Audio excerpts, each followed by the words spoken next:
नमस्कार, मी आशिष जाधव. झी 24 तासच्या रोखोक चर्चेत पुन्हा तुमचं स्वागत. गेल्या वर्षी 23 नोव्हेंबर 2019ला पहाटे सकाळी शपथविधी झाला. त्यानंतर एकाएकी महाराष्ट्र झोपेतून जागा झाला. बघतोय तर काय, देवेंद्र फडणवीस मुख्यमंत्री आणि अजित पवार उपमुख्यमंत्री म्हणून शपथ घेत आहेत.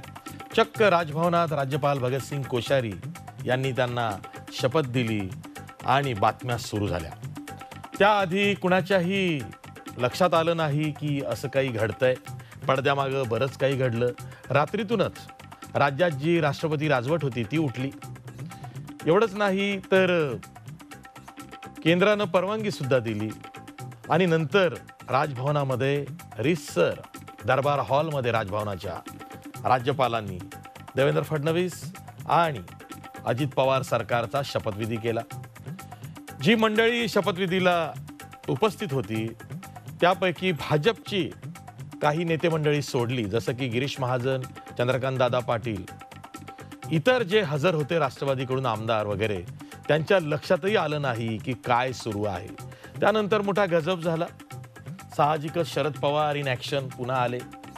तेव्हा काँग्रेसची सुद्धा ज्येष्ठ मंडळी म्हणजे अहमद पटेल आणि इतर वरिष्ठ नेते हे मुंबईतच होते. यशवंतराव चव्हाण प्रतिष्ठानमध्ये पत्रकार परिषद झाली. नंतर बातम्या यायला लागल्या की अजित पवार कदाचित परत येतील. त्यांचं मन वळवण्यात शरद पवारांना किंवा राष्ट्रवादीच्या नेत्यांना यश येईल. दरम्यान सुप्रीम कोर्टानं असा निवाडा दिला की प्रोटेम स्पीकर म्हणून जी निवड केली जाईल ती हात उंचावून प्रत्यक्ष मतदानातून केली जाईल. आणि इथंच खरी गोम आहे. त्यामुळं 80 तासातलं हे जे सरकार आहे, फडणवीस अजित पवार सरकार, ते कोसळलं किंवा त्यांचा नाईलाज झाला. विश्वासदर्शक ठरावाला ते सामोरे जाऊ शकत नव्हते. केवळ प्रोटेम स्पीकरची निवड ही प्रत्यक्ष हात उंचावून किंवा हात वर करून त्या आमदारांना नावाचा पुकारा करून करायची. त्यामुळे ते सरकार कोसळलं का? आणि तसा निर्णय नसा झाला तर आज राज्यात भाजप राष्ट्रवादीचं म्हणण्यापेक्षा देवेंद्र फडणवीस अजित पवारांचं सरकार असतं का, ही चर्चा अजूनही सुरू आहे. त्या पलीकडे जाऊन ही चर्चा सुरू आहे की तेव्हा जर का ट्रेलर होतं तर आता पिक्चर प्रत्यक्षात साकार होईल का? पुन्हा एकदा महाविकास आघाडी सरकारमध्ये काही गडबड होऊन देवेंद्र फडणवीस आणि अजित पवार यांचं सरकार येईल का? किंवा देवेंद्र फडणवीस आणि शिवसेनेचं सरकार येईल का? असं काही घडेल का? भाजप आजही म्हणतंय की महाविकास आघाडी सरकार आंतरविरोधात पडेल. भाजप आजही म्हणतंय की होय, देवेंद्र फडणवीस पुन्हा मुख्यमंत्री होतील. आज खुद्द देवेंद्र फडणवीस सुद्धा हे म्हणाले की होय, पुढच्या वेळेस जेव्हा शपथविधी होईल तेव्हा तो पहाटे नसेल, तो चांगला दिवसा आणि सर्वांना सांगून होईल. त्यामुळे भाजपला हा जो आत्मविश्वास आहे की पुन्हा त्यांचं सरकार येईल, हा कशामुळे आहे त्यावरच आपल्याला चर्चा करायची.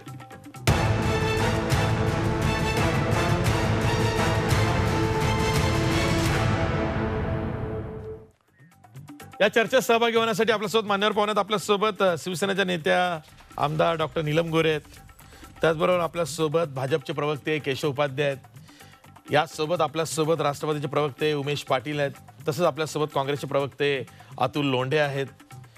तसंच आपल्यासोबत या सरकारच्याच घडामोडीच्या अनुषंगानं जो विधानसभा निवडणुकीचा निकाल लागल्यानंतर आणि पुढे नवं सरकार म्हणजेच महाविकास आघाडीचं सरकार येईस्तोवर हे जे 36 दिवसांचं नाट्य घडलं, ज्यामधला मोठा पाडाव हा 80 तासांचं फडणवीस अजित पवार सरकार होता, त्यावरती, त्या नाट्यावरती ज्यांचं पुस्तक सध्या देशभर गाजतंय, checkmate, how BJP lost and won किंवा how BJP won and lost, हे लिहिणार ज्येष्ठ पत्रकार सुधीर सूर्यवंशी सुद्धा आपल्यासोबत आहेत. मी सुरुवातीला सुधीर सूर्यवंशी यांच्याकडे जातो, कारण त्या काळामध्ये फार कमी पत्रकार होते की ज्यांना असं वाटत होतं की महाविकास आघाडी सरकारची जरी सरकार स्थापनेची तयारी सुरू असली तरी सुद्धा भाजपचं सरकार राष्ट्रवादीसोबत येऊ शकतं.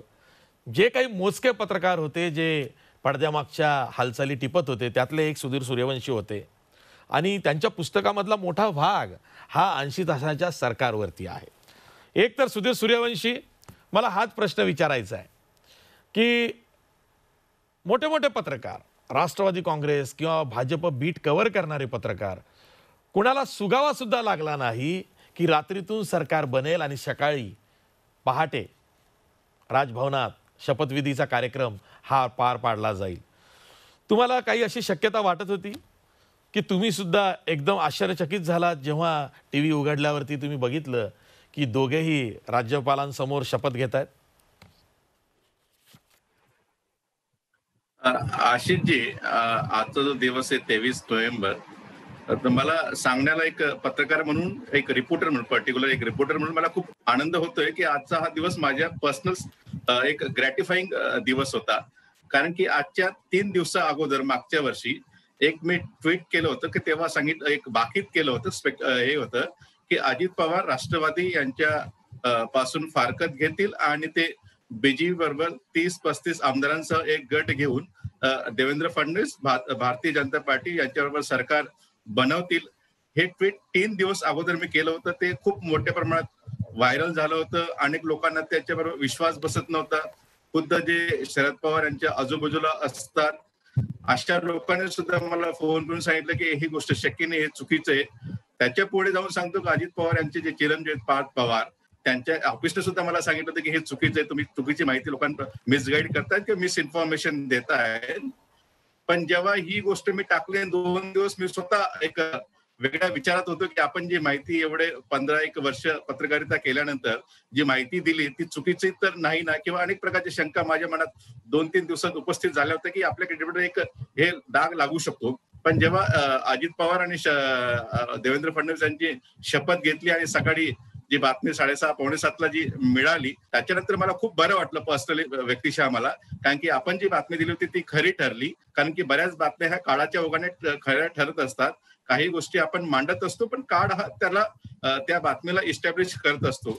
आणि तो सर्वात महत्वाचा म्हणजे कोणासाठी असेल मला माहिती नाही, किंवा कोणासाठी वाईट असेल, चांगला असेल, पण पर्सनली माझ्यासाठी हा दिवस खूप ग्रॅटिफाईंग असा दिवस होता ऍज अ फील्डवरचा पत्रकार म्हणून ही बातमी करताना.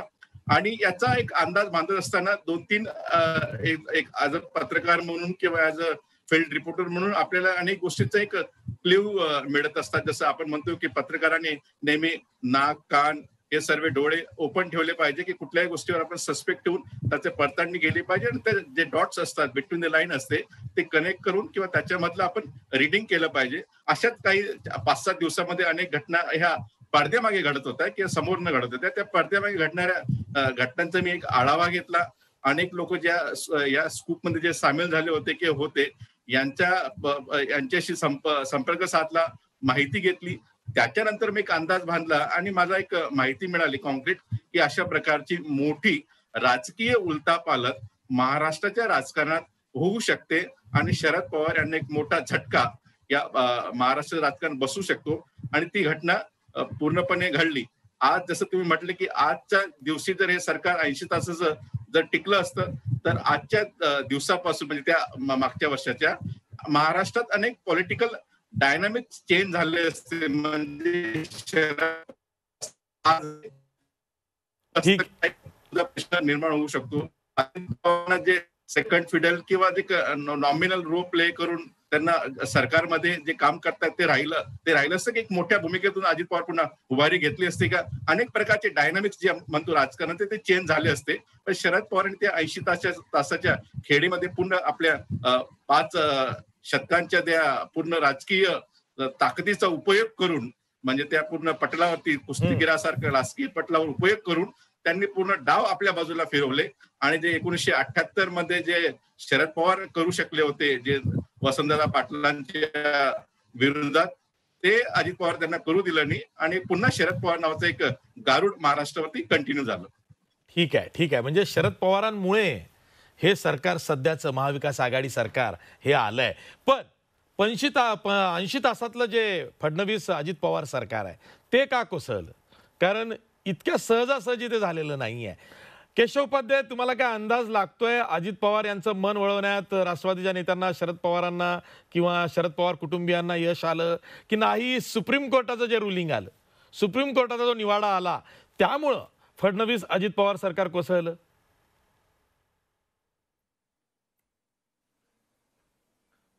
मुळात असं आहे की एक गोष्ट लक्षात घेतली पाहिजे. इथे काय ज्येष्ठ पत्रकार सूर्यवंशी बसले, तुम्ही स्वतः ज्येष्ठ पत्रकार आहात. म्हणजे केवळ अजित पवारांना वाटलं आणि ते भाजपसोबत आले आणि लगेच शपथविधी झाला, अशा प्रकारचा जर कोणी अर्थ काढून त्याच्यावर चर्चा करत असेल तर मला असं वाटतं की त्यांना त्या चर्चेच्या आनंदात आत्ममग्न राहू द्यावं, त्यात काही आपण डिस्टर्ब करू नये. पण मुळामध्ये या सगळ्या एपिसोडचा, जी एपिसोड 1 वर्ष होऊन गेला, त्या एपिसोडच्या घटनेच्या मागे सुद्धा एक मोठा घटनाक्रम घडलाय जो आजपर्यंत प्रकाशात आला नाही. काही कदाचित सूर्यवंशींच्या हाती लागली असतील, पण त्यांना तेही दावा करतील असं वाटत नाही की सगळं A to Z खरं मला माहिती आहे. त्यामुळे अनेक ज्या घटना घडल्या त्या घटना पडद्यामागे जेव्हा केव्हा त्या घटना समोर येतील त्यावेळी खरं तर त्याच्यामधल्या अनेक गोष्टी स्पष्ट होतील. आणि आज जे आत्ममग्न आहेत की आता हे सरकार 15 वर्ष चालणार, तहहयात चालणार, अशा भ्रमात जे लोक आज आहेत त्यांना त्यावेळी खरं धक्के बसतील. त्यामुळे तो विषय म्हणजे त्यातलं अनेक गोष्टी स्पष्ट व्हायच्या. ते पुन्हा येतील. दुसरं असं तुम्ही आता हेडिंग असं देता, ते पुन्हा येतील असं वाटतच आहे. मी त्याचं उत्तर देतो ना. हा, मी तुम्हाला त्याचं उत्तर देतो ना. मला उत्तर देऊ द्या ना. मी तुम्हाला असं म्हणतो की तुम्ही दावा केलाय की ते पुन्हा येतील. मी अतुल लोंढे, मला उत्तर देऊ द्या. हो, मला उत्तर देऊ द्या. मी दावा काहीच केला नाही. मला उत्तर देऊ द्या. मला फक्त उत्तर देऊ द्या. असं आहे की मी, अतुल लोंढे आणि उमेश पाटील, आम्ही तिघही आता योगायोगाने एका दुसऱ्या एका चॅनलवरती होतो. मला सांगायचं आहे की मला म्हणजे आम्ही पुन्हा येऊ असं आम्हाला एक 15 मिनिटापूर्वी सुद्धा वाटलं नव्हतं की पुन्हा आम्ही एकत्र येऊ. हो, दुसऱ्या चॅनलवर राजकारणात आणि टीव्हीच्या पडद्यावरती काही होऊ शकतं. तुमचा फोन आला आणि सगळं झालं. त्यामुळे जिथे आम्हाला 3 प्रवक्त्यांना पुन्हा येऊ हे आम्हाला 15 मिनिटापूर्वी माहित नव्हतं, तिथे आम्ही भविष्यात म्हणजे काय करणार, राज्यपाल तुम्हाला परत बोलवू शकतात का? आज कसं सांगणार? आजच्या पुरती भूमिका एवढीच आहे. आजच्या पुरती भारतीय जनता पार्टीची भारतीय जनता पार्टीची भूमिका आमची एवढीच नाही. तुम्ही चहा प्यायला आम्हाला जरूर बोलू. आम्ही तिघं येऊ. नीलमताईंना पण घेऊन त्यामध्ये चहा पिण्यासाठी जरूर येतील आमच्यासोबत. त्यामुळे मुळात असं आहे की आजच्या पुरती भारतीय जनता पार्टीची भूमिका इतकं स्पष्ट आहे. भारतीय जनता पार्टी एकट्याच्या ह्याच्यावरती समोर. केशव उपाध्याय, तुमचा माईक नीट करा. महाराष्ट्राला ऐकायचं आहे. केशव उपाध्याय सलग बोलतायत, महाराष्ट्राला ऐकायचं. तुमचा माईक नीट करा. नाही, तुमचा आवाज येत नाहीये नीट. माईक खाली घसरलाय. नीट आहे माझा माईक, नीट आहे माझा आवाज. तरी माईक नीट करा. केशव, तुम्ही दाबण्याचा प्रयत्न करत असला तरी तो शक्य होणार नाही. त्यामुळे काळजी नाही. सलग नीट आहे माझा माईक नीटच आहे. हा, नाही, त्यामुळे माझा माईक जरी अनेकांची इच्छा असली की बंद करावा, नाही, हॉर्सेस माउथ कारण सगळं काही बाहेर पडतंय. बोला. म्हणून मी सांगतोय की भविष्यामध्ये जसं आता तिघा आम्ही एकत्र माहित नव्हतं, तसं भविष्य, मी काही भविष्यवेत्ता नाही. आशिष जाधव सुद्धा भविष्यवेत्ते असतील असं वाटत नाही मला. आणि त्याच्यामुळे भविष्याच्या पोटात काय दडलंय कुणीच सांगू शकत नाही. पण भारतीय जनता पार्टीची आजची भूमिका अत्यंत स्वच्छ आणि स्पष्ट आहे. भारतीय जनता पार्टी आज जसं लोकांच्या प्रश्नावर मी आंदोलन केलं, भारतीय जनता पार्टी एकटी लोकांच्या समोर जाईल आणि लोकांच्या प्रश्नांवरती पुन्हा एकदा विश्वास भारतीय जनता पार्टी लोकांकडे मिळवेल. नाही, केशव उपाध्याय, खरं तर माईकमुळे गडबड झाली. तुम्ही काहीतरी बोलत होतात. तुम्ही असं म्हणालात की आम्ही तिघे जसे आता पुन्हा इथे एकत्र आलोत तसं आम्ही पुढे येऊ शकतो आणि कोणीही येऊ शकतं. फक्त भाजप आणि काँग्रेस सोडून द्या, चुकून तुम्ही बोललात. तुम्ही दोघं मना वाटलं तर, म्हणजे कसं, केशव उपाध्याय आणि उमेश पाटील म्हणजे भाजप आणि राष्ट्रवादी पुन्हा येऊ शकतो, ती शक्यता अजून मावळलेली नाही असं काहीतरी तुम्ही सांगत होता. मी अतिशय स्वच्छ स्पष्ट भाषेत सांगितलं. मी भविष्यवेत्ता नाही. उमेश पाटील आहेत की नाही मला माहिती नाही. अतुल लोंढेंना किती भविष्यातलं कळतं मला माहिती नाही. आणि आशिष जाधव भविष्य म्हणतं सांगतात हेही मला नव्यानं माहिती आहे. माहिती असेल जर तुम्ही सांगितलं तर. त्यामुळे तुम्हाला आज म्हणजे एक आपण छोटं उदाहरण घेऊ. आजच्याच 1 वर्षापूर्वी 23 तारखेला अशा प्रकारचा शपथविधी भारतीय जनता पार्टी आणि राष्ट्रवादी यांचा होईल असं कुणीही व्यक्त केलेलं नव्हतं. भारतीय शिवसेना, राष्ट्रवादी काँग्रेस आणि काँग्रेस हे परस्पर विरोधी जे पक्ष आहेत ते एकत्र येतील सत्तेसाठी आणि सत्ता स्थापन करतील अशा प्रकारचं भाकीत सुद्धा कुणी केलं नव्हतं. त्यामुळे भविष्याच्या पोटात काय काय असू शकतं हे सांगणारं कुणी इथं म्हणजे दावा कुणीच करू शकत नाही. पण आजची भारतीय जनता पार्टीची भूमिका अत्यंत स्वच्छ आणि स्पष्ट आहे. भारतीय जनता पार्टी लोकांच्या प्रश्नांवरती एकट्याच्या बळावरती समोर आंदोलन करते आणि एकट्याच्या बळावरती भारतीय जनता पार्टी लोकांचा विश्वास मागेल आणि लोक भारतीय जनता पार्टीला विश्वास देतील जेव्हा पहिली संधी मिळेल तेव्हा. ठीक आहे. म्हणजे एकतर केशवपादांना असं वाटतं की सध्याचं महाविकास आघाडी सरकार आंतरविरोधात पडेल, ऑपरेशन लोटस भाजपला करावं लागणार नाही, आणि 2 मध्यावधी निवडणुका जर का झाल्या तर भाजप स्वबळावरती बहुमतानं येईल. पण आपली चर्चा वेगळीच आहे. आपली चर्चा ही आहे की मध्यावधी निवडणुकांची गरज नाही आहे. हे सरकार जर का टिकत नसेल असं भाजप म्हणत असेल तर मग सरकार कोसळणार कसं, आणि मी पुन्हा येईन, मीच नाही तर त्यांनाही सोबत घेईन, असं काही असेल तर तसा काही प्रयोग पुन्हा होऊ शकतो का, यावरती आपली चर्चा आहे. ठीक आहे, आपल्यासोबत अतुल लोंढे आहेत. अतुल लोंढे, मला तुम्हाला एक प्रश्न हा विचारायचा आहे की 80 तासांचं जे सरकार आहे, फडणवीस आणि अजित पवारांचं सरकार, हे सरकार का कोसळलं? मला म्हणाल तर जस्टिस रामण्णा यांच्या बेंचनी, सुप्रीम कोर्टानं जो निवाडा केला की प्रोटेम स्पीकरची जी निवड आहे ती हात उंचावून नावाचा पुकारा करून केली जाईल, तिथंच सगळं फिसकटलं. ती जर का साध्या मतदानानं जशी एरवी घेतली जाते तशी जर का झाली असती निवड तर सरकार तरलं असतं आणि आज तुम्ही विरोधी बाकावर असता.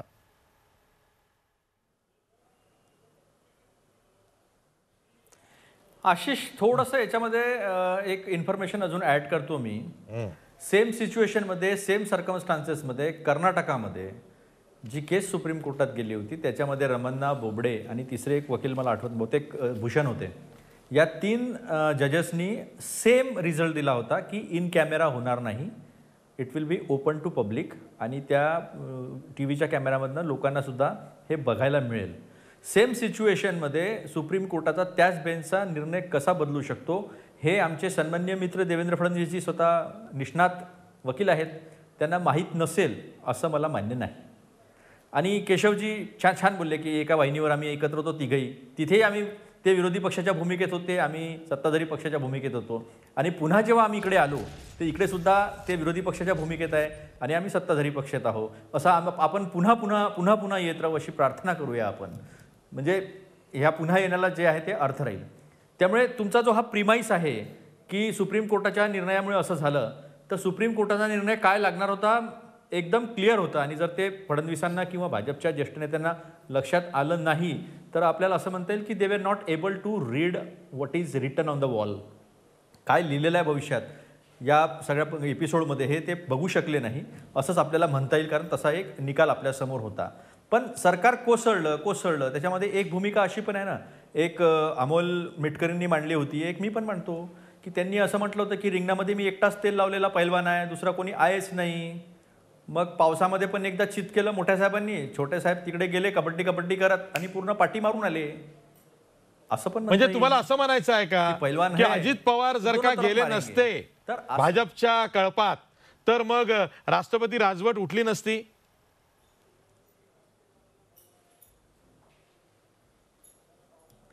नाही, राष्ट्रपती राजवट उठली का? एका रात्रीमध्ये कॅबिनेट न घेता पंतप्रधानांनी आपले डिस्क्रिशनरी पॉवर वापरले. कॅबिनेट झाली नाही आशिष, डिस्क्रिशनरी पॉवर वापरले घटनेमधले असलेले, आणि त्यांनी राष्ट्रपती राजवट उठवली. आणि मग राज्यपालांनी सगळं, ते झोपत नाहीत वाटतं, ते म्हातारे असल्यामुळे कदाचित त्यांना झोप नसेल येत, ते झोपलेच नाहीत, ते जागेच होते, आणि त्यांनी सकाळी जो आहे तो दिवाळी पहाट असते आपल्या इकडे तशी पहाटेची शपथ जी आहे ती घडवून आणली. महाराष्ट्राने बघितलं, हे फक्त महाराष्ट्रातलं नाही आहे, आपण गोव्यात पाहिलं, आपण मेघालयमध्ये पाहिलं, आपण मणिपूरमध्ये पाहिलं. म्हणजे खूप लोकशाहीचे दावे करायचे, दुसऱ्यांनी विश्वासघात केला असं म्हणायचं, आपण बिहारमध्ये कसा विश्वासघात झाला तेही बघितलं, आपण आताही बघितलं. त्यामुळे टू ग्रॅब द पॉवर, म्हणजे फक्त पॉवर कसाही करून आपल्या हातामध्ये घ्यायचा आणि त्याला कसा तोडमरोड करता येईल लोकशाहीमध्ये, ते करण्याचा जो प्रयत्न आहे तो उघड्या डोळ्यांनी सगळ्या महाराष्ट्राने, सगळ्या देशांनी एका ठिकाणी नाही अनेक ठिकाणी पाहिलेला आहे. यांचा म्हणजे दाखवायचं एक आणि बोलायचं एक जे आहे ते किती ठिकाणी ओपन झालं. संजय राऊतांनी सांगितलं ना की तुम्ही महाराष्ट्रामध्ये, उद्धवजींनी सांगितलं की तुम्ही महाराष्ट्रामध्ये गोवंश बंदी आणता आणि तिकडे गोव्यामध्ये आणत नाही. एकच राज्यपाल असताना गोव्यामध्ये वेगळे निर्णय होतात, महाराष्ट्रामध्ये वेगळे निर्णय होतात, किरण रिजिजू वेगळे बोलतात. ही धुळफेक जी आहे ही धुळफेक सगळीकडे पाहिली ना आपण भाजपची. त्यामुळे मला असं वाटत नाही की हे कुणाला माहिती नव्हतं की सुप्रीम कोर्टाचा निर्णय काय येणार आहे. आणि दुसरी गोष्ट की त्याच्यानंतर 162 VR-162 हे हयातमध्ये झालेला हा पण एपिसोड आपण विसरू शकत नाही. त्यामुळे ती ताकद दाखवली होती. त्यामुळे जसं केशव म्हणतो की पडद्यामागे काय झालेलं होतं, तर पडद्यामागे दादा तिकडे काय गेले होते हे सुद्धा कालांतराने पुढे येईल ना, की ठीक काय आहे, होतं, ठीक काय आहे, ठीक आहे, ठीक आहे, ठीक आहे, ठीक आहे. आपण उमेश पाटलांना विचारूया. उमेश पाटील, एवढं सहजासहजी केवळ शपथविधी झाला आणि सरकार स्थानापन्न झालं असं नव्हतं ते. त्याआधी बऱ्याच प्रक्रियेतून बऱ्याच पडद्यामागे हालचाली झालेल्या आहेत. म्हणजे राज्यात राष्ट्रपती राजवट होती, ती राष्ट्रपती राजवट ही मोदी सरकारच्या कॅबिनेटच्या शिफारसीनंतर राष्ट्रपतींनी उठवली आणि त्याच्यानंतर मग रात्री राष्ट्रपती राजवट उठल्यानंतर पहाटे किंवा सकाळी शपथविधी झालेला आहे. याचा अर्थ अजित पवार हे भाजपच्या खूप आधीपासून संपर्कात होते. अजित पवार हे जर का देवेंद्र फडणवीस यांच्या संपर्कात होते तर ते अमित शहांच्या सुद्धा किंवा नरेंद्र मोदी पंतप्रधान त्यांच्या सुद्धा संपर्कात असू शकतात. आणि who forget the role of Sharad Pawar. त्यामुळं वारंवार हे असं बिंबवलं जातं किंवा अशी चर्चा असते की थोडं थांबा, मुख्य काय घडलंय हे कोणालाच माहिती नाही आहे. जे घडलं तेव्हा जे समोर येईल तेव्हा महाराष्ट्र अवाक होईल. हे जे संभ्रमाचं वातावरण आहे किंवा ही जी एक संभ्रम फैलवणारी चर्चा आहे ती काही केल्या बंद होत नाही. पण एक मात्र नक्की की राष्ट्रपती राजवट उठल्यानंतर रात्रीतून पहाटे शपथविधी झाला. त्यामुळे अजित पवार हे किमान 1-2 दिवस आधीपासून तरी भाजपच्या ज्येष्ठ नेत्यांच्या संपर्कात होते.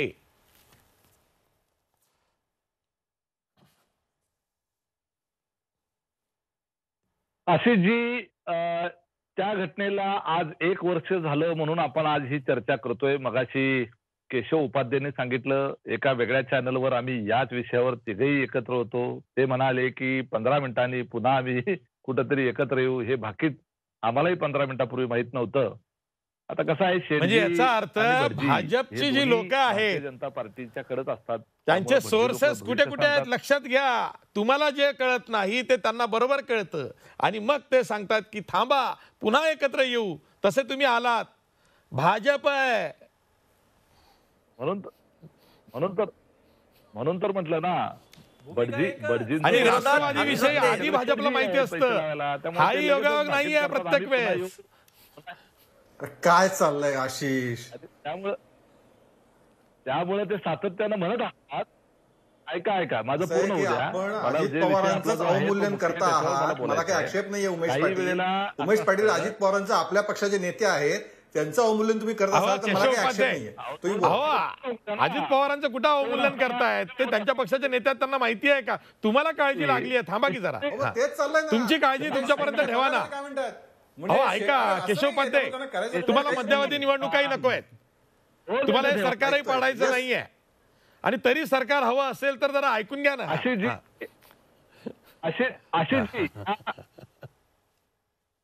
या विषयाच्या निमित्तानं 1 फेब्रुवारीच्या अधिवेशनामध्ये झालेला एक किस्सा सांगतो.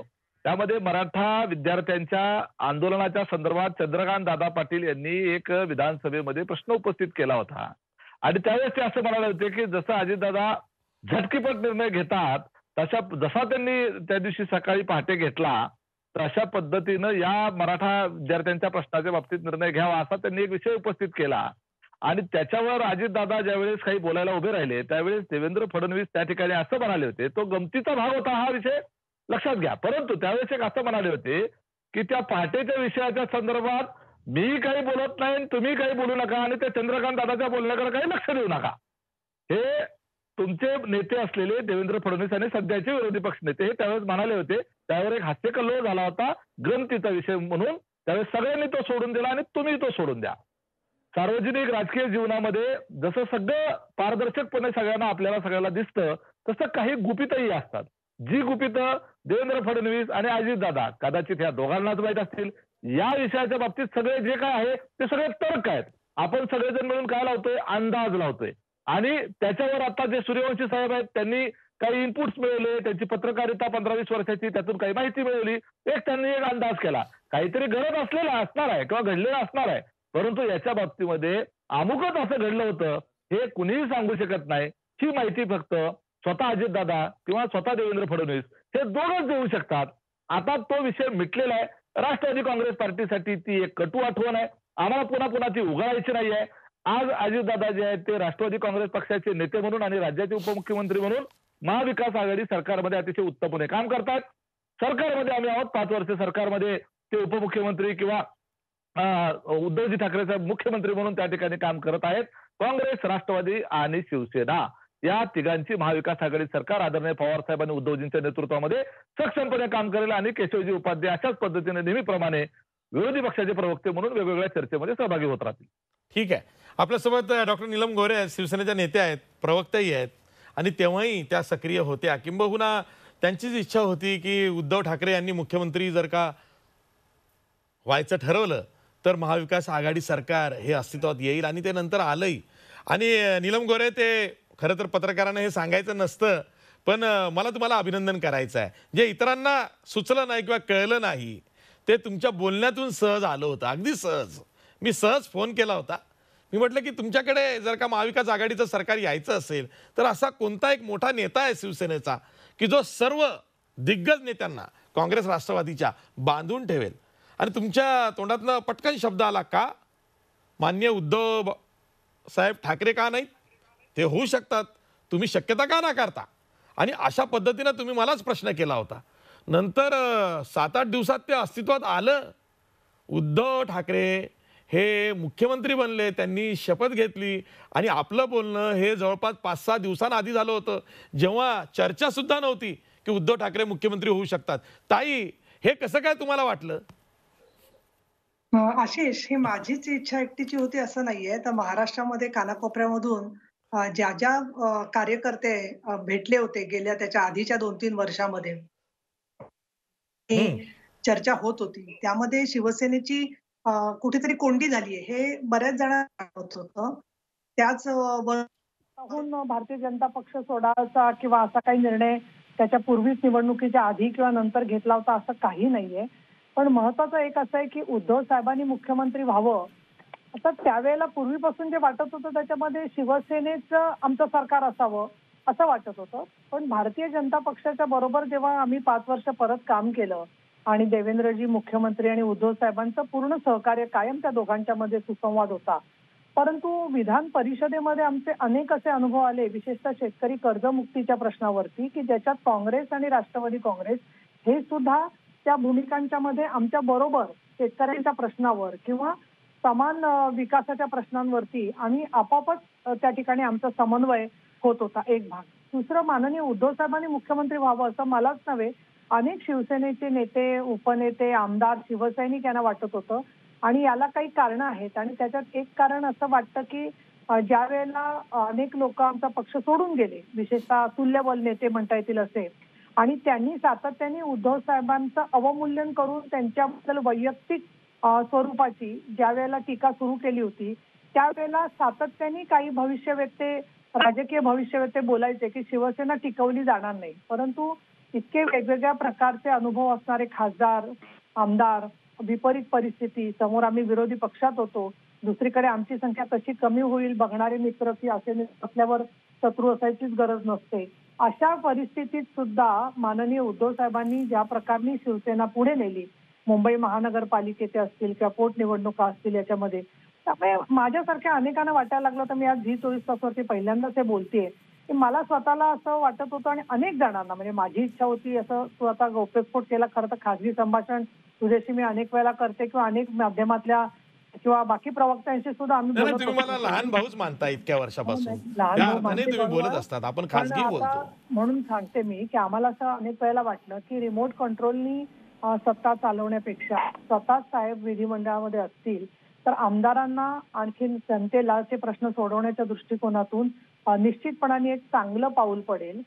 एक भाग. दुसरा भाग, मला असं एक थोडीशी प्रवृत्ती दिसली काही व्यक्तींची की अनेक सभा व्हायच्या मोठ्या मोठ्या आणि प्रत्येक जण टाळ्या वाजवून कडकडाट करायचं. काही व्यक्ती होत्या त्या आता आमच्या पक्षात नाहीयेत की कधीही ठाकरे कुटुंबानी कसं कुठली सत्तेचं पद घेतलं नाही, टाळ्यांचा कडकडाट.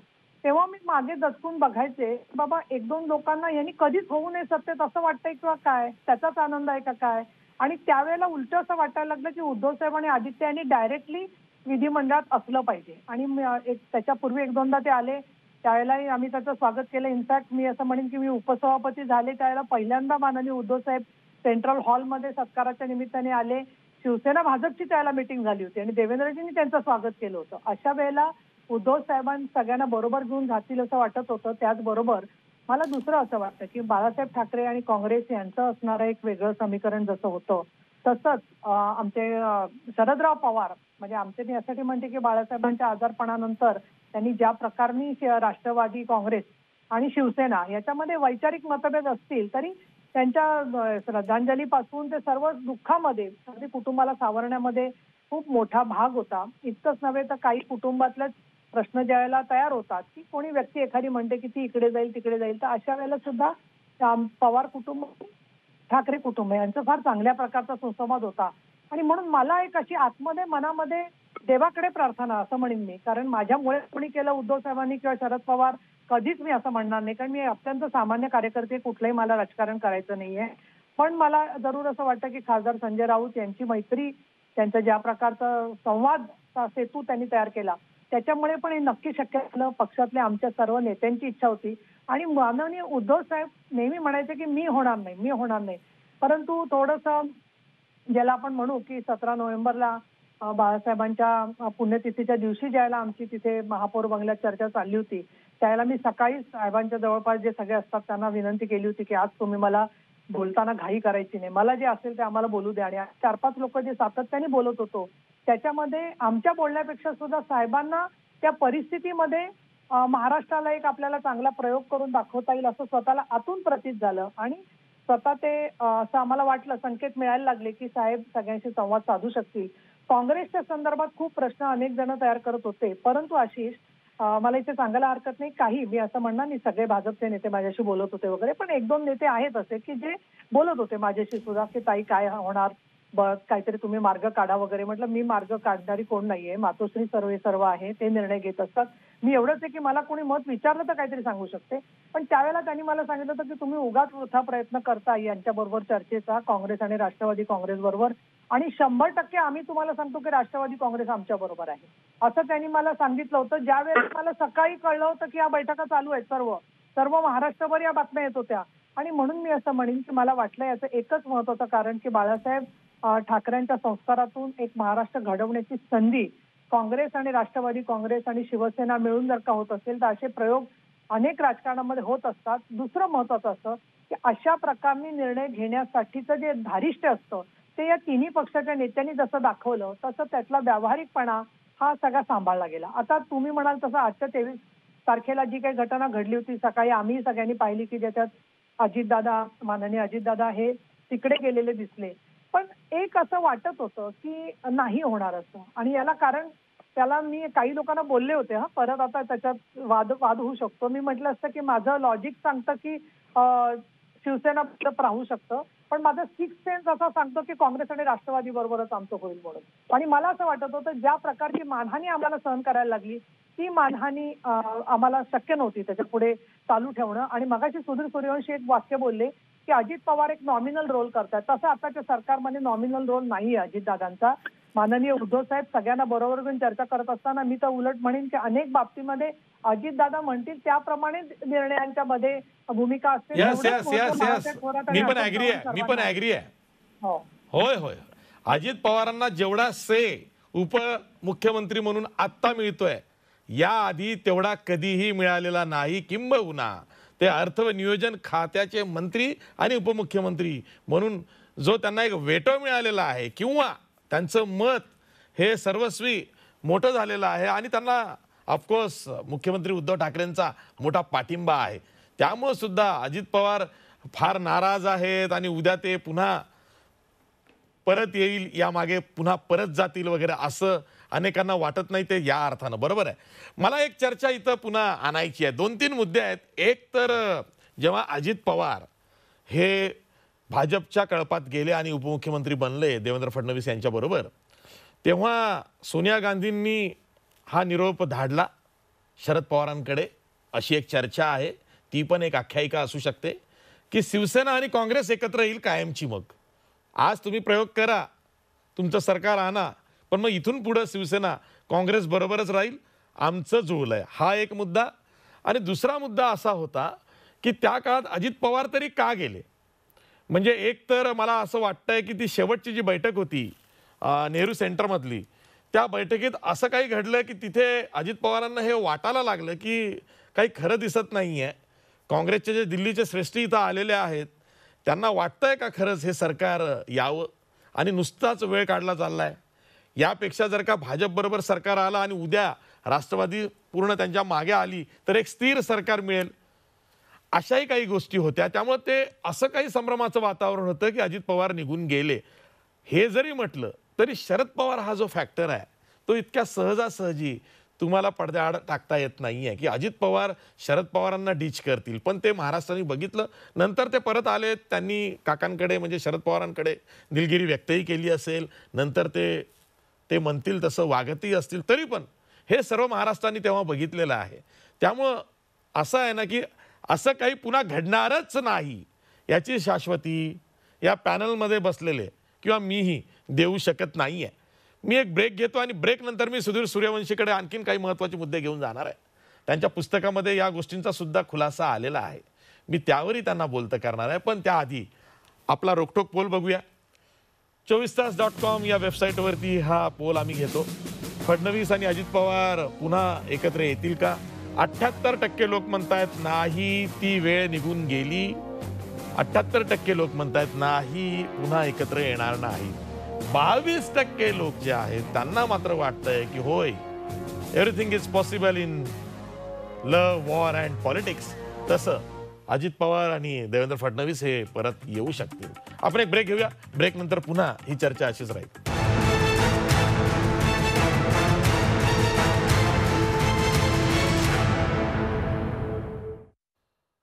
ब्रेक नंतर पुन्हा तुमचं स्वागत. मी पुन्हा जातोय ज्येष्ठ पत्रकार सुधीर सूर्यवंशी यांच्याकडे. सुधीर, मी जसं आधी म्हणालो की सरकार कोसळलंय, ठीक आहे, त्यानंतर सरकार बनतंय, म्हणजेच महाविकास आघाडीचं सरकार आलं. या तिन्ही पक्षांना, शिवसेना, काँग्रेस आणि राष्ट्रवादी काँग्रेस राष्ट्रवादीचं ठीक आहे, त्यांना शिवसेनेबरोबर सत्तेत यायला मिळत होतं.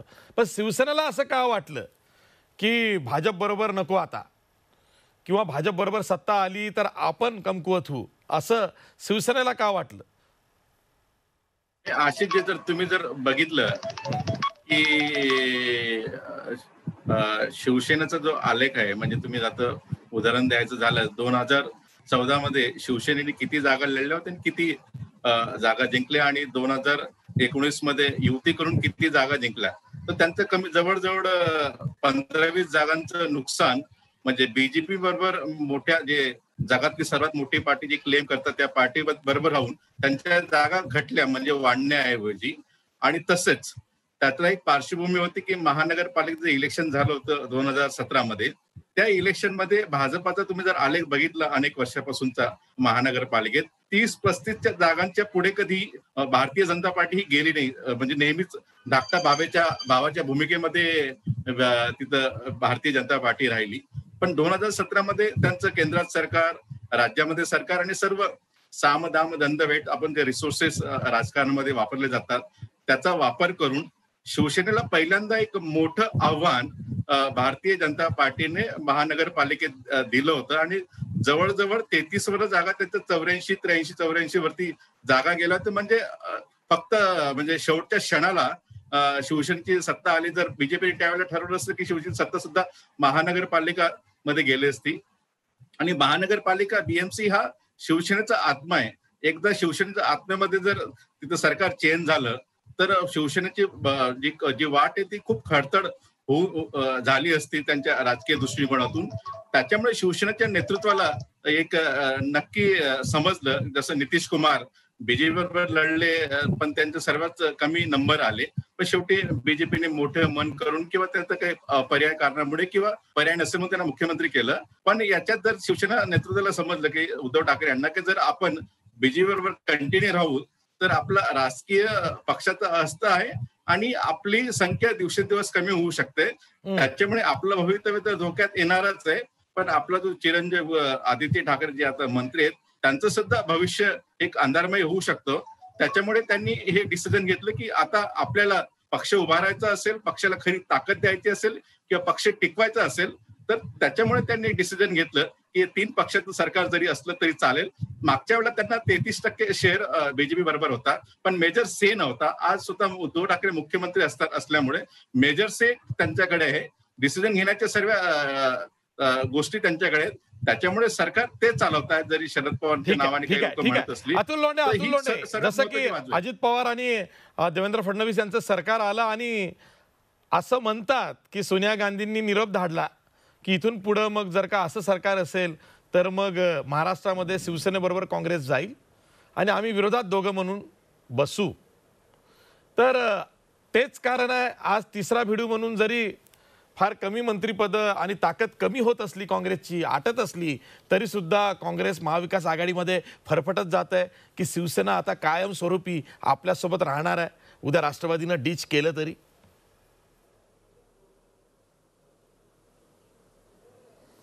नाही, हा म्हणजे खूप बादरायण संबंध तुम्ही लावता आहात आणि कदाचित म्हणजे तुम्ही जे म्हणता की मॅडम अशा बोलल्या होत्या, तर ते मी त्याच्या बाबतीमध्ये सांगू शकणार नाही. त्याच्या बाबतीमध्ये एक तर साहेब सांगू शकतील किंवा सन्माननीय सोनियाजी गांधी सांगू शकतील.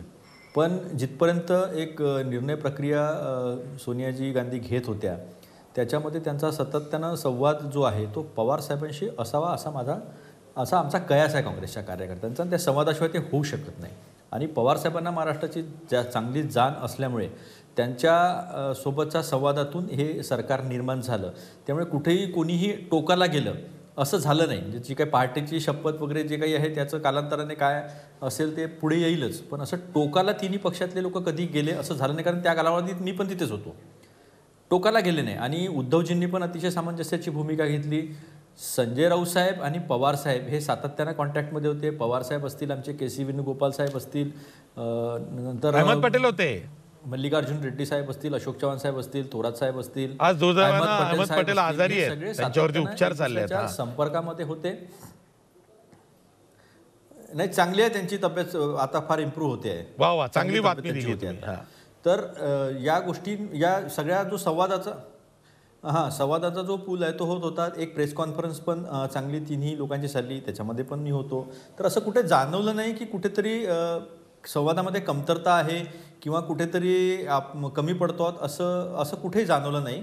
आणि स्टेअरिंग पवार साहेबांच्या हातात होत ठीक आहे. तेव्हा शरद पवारांनी अक्षरशः तिन्ही पक्षामध्ये संवाद चांगला होता. ते सरकार खेचून पाडलं असं म्हटलं तरी वावगं होणार नाही. म्हणजे ज्या पद्धतीनं अजित पवारांबरोबर जी आमदार मंडळी गेली होती, एक एक करत सगळे परत आले. जेव्हा माझा वेळ संपला, अतुल लोंढे, माझा वेळ संपला, घड्याळीचा काटा बघा.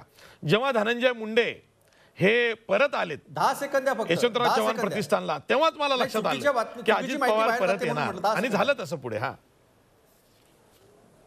बोला. 10 सेकंद. असं आहे की आमच्याकडे रेव्हेन्यू आहे, आमच्याकडे PWD आहे, आमच्याकडे पॉवर आहे. त्यामुळे एकदम ज्या पद्धतीने सांगले आहेत की काँग्रेस परपटत चालला आहे, काँग्रेस, असं नाही आहे. जे बार्गेनिंग आहे ते अगदी व्यवस्थित झालेलं आहे, खूप अंडरस्टँडिंग झालेलं आहे. आणि जे काही सुरू आहे ते पण खूप अंडरस्टँडिंग चालू आहे. ठीक आहे.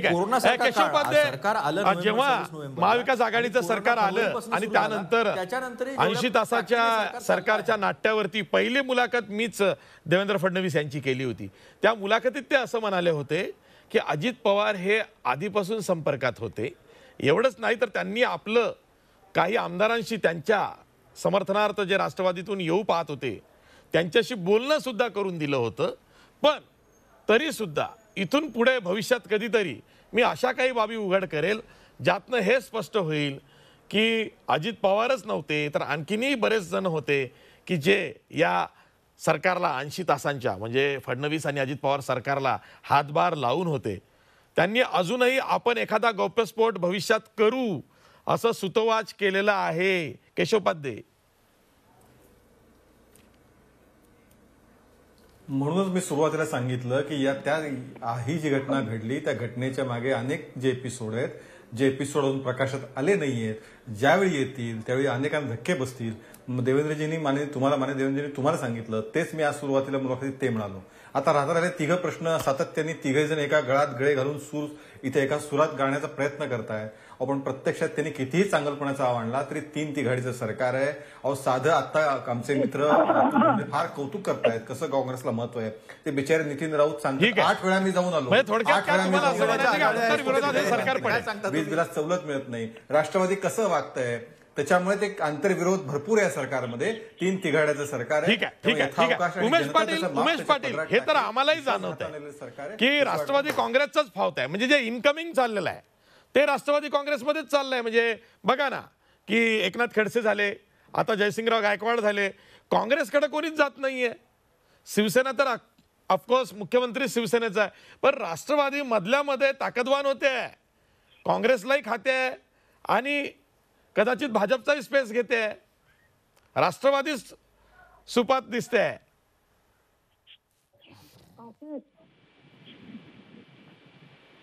अशी जी प्रत्येक पक्ष हा आपापल्या पद्धतीनं स्वतःच्या पक्षाचा विस्तार करत असतो.